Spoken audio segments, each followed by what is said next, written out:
excuse me while I whip this out.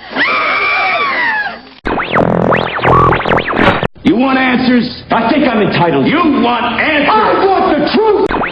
Straight across Lake Washington from the VMAC as the Hawk flies in the We the Fans Internet Media Network studio, commonly and secretly called the Bunker, as perpetuated by the Gas Man, on a Seahawks Blue Friday night, which, according to 4th and 20 Club, is now Blue and Green Friday, to kick off the process of whipping the mythical, magical, and undeniable spirit of the 12th man into his play-altering state for the Seattle Seahawks on game day.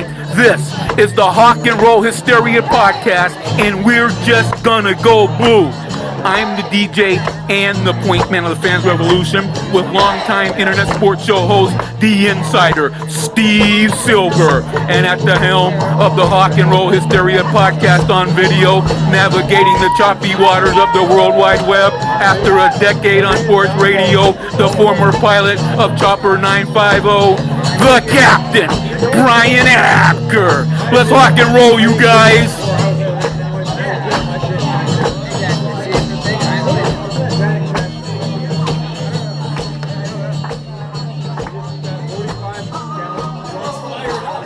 Here in the secret confines of Commando Dave's bunker, you're listening to Hawk and Roll Hysteria. We're gonna sit around, talk football. Come on, it's game week.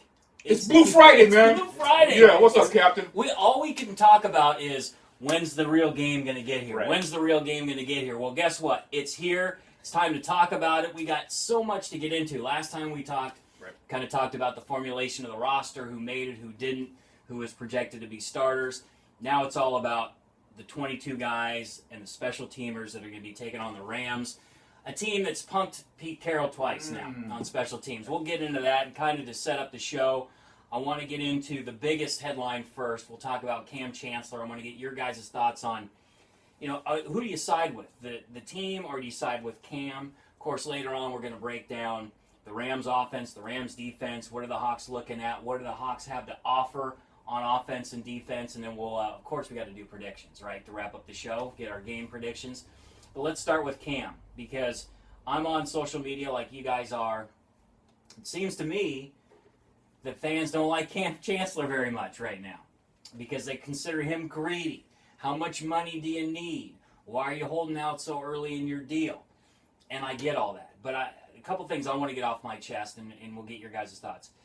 First of all, when these guys make millions of dollars, don't hate on them because you don't make millions of dollars. Sometimes when you're up in that tax bracket, things cost more. You want to live that lifestyle. I don't blame anybody for wanting to make more money. People say, when's enough money enough? It's not until you decide it is, and that's for every individual to decide. So I've set that aside. I don't worry about Cam being greedy. This is a job. This is his career. That's what he's there to do, is make as much money as he can. Secondly, contracts in the NFL are bullshit. Can we say that on camera? I just did. Welcome to the internet, right. Captain. Hey, This is the Hawk and Roll show, man. You can say whatever comes. Okay. If it flows, it free flows, just go ahead. They're bullshit, because they should be called loose agreements, because the teams don't have to honor them. Matt Castle and the Bills.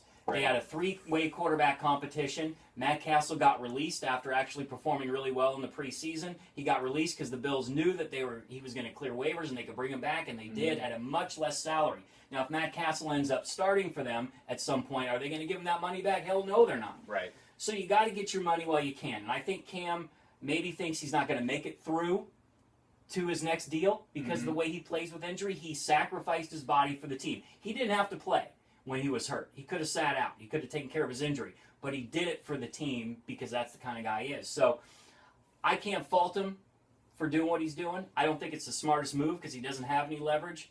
And if I were the Seahawks, the only thing I might do is guarantee some roster bonuses and things like that aren't guaranteed. But that's all I can do. So, I mean, what do you think? Well, I'll tell you what, man. For the longest time, especially in the National Football League, I'm always pro-player. I always side with the players. I never side with the owners, just because you're dealing with non-guaranteed contracts. So literally at any given point, you can be cut for any number of excuses that you can think of. So in this point, I gotta say, man, get your money, Cam. Do exactly what you gotta do, but understand the difference between leverage and timing, and understand what worked for Marshawn Lynch isn't going to work for you because there is literally no cap space for the Seahawks to guarantee anything without taking massive hits. Now, next year, and what's kind of funny about what he said just a couple days ago in his interview where he was saying, well, this isn't about 2015, this is about 2016. Well, if it was really about 2016, you would understand that there's infinite cap space for next year. Actually, as a matter of fact, according to Over the Cap, there's $22 million worth of cap space. So if it's really about 2016, you can get paid if you come back. Take your 4.55 now, and just understand that this is all about timing. It's just bad for him, and now to a point where the only thing that he can do is just show up, take his 4.5, play the season, and next season, you got it. This season, well, what if the guy doesn't think that he's going to be healthy and conditioned to get more money next year? Can I respond with, how is that the Seahawks' problem? It's the Seahawks' problem because he's a valuable piece of the team. I mean, he's the leader on the defense. He's a leader in the locker room. He's a guy that you want on your team. That's the only leverage he has. Right. Is he's really good. Boom of the Legion of Boom. I mean, we may as well be looking for another Legion of name without Cam Chancellor. I mean, he's the Boom. Right. Now, you guys know I'm the point man of the Fans Revolution at WeTheFans.com, the official sports fan union, going way back. So, siding with owners, players, that's what made me a sports fan activist. Right. I'm always looking at it from a fan standpoint. And this is just another perfect example of why they should have more guaranteed contracts. But if you're not going to have guaranteed contracts, have more incentive-based contracts so that a guy like Cam Chancellor knows exactly the levels that he and there's no, your incentives are just based on performance, and you can never say you outplayed your contract. Right. I guess Right. is what I'm really trying to get at. Now, when you talk about leverage, Captain, the thing is, he had it. When you say he didn't have to play, you talked about leverage. And sorry, Steve, he didn't have to play in the Super Bowl. And that's when they had the leverage. So when it comes to, from when I look at it from a fan standpoint, and really as a Seahawks fan standpoint, he gave up the leverage when he had it at the Super Bowl. And you can't do a handshake agreement and say, well, we're going to change the deal. His representatives, if they were bringing that to the table for my money and for Cam Chancellor's money, get that ironclad so that there is no hold up and he doesn't have to hold out. And so from that standpoint, it just hurts, The bottom line, we now know how the receiver Julian Edelman from the Patriots feels. Now what he knows, I guess I should say.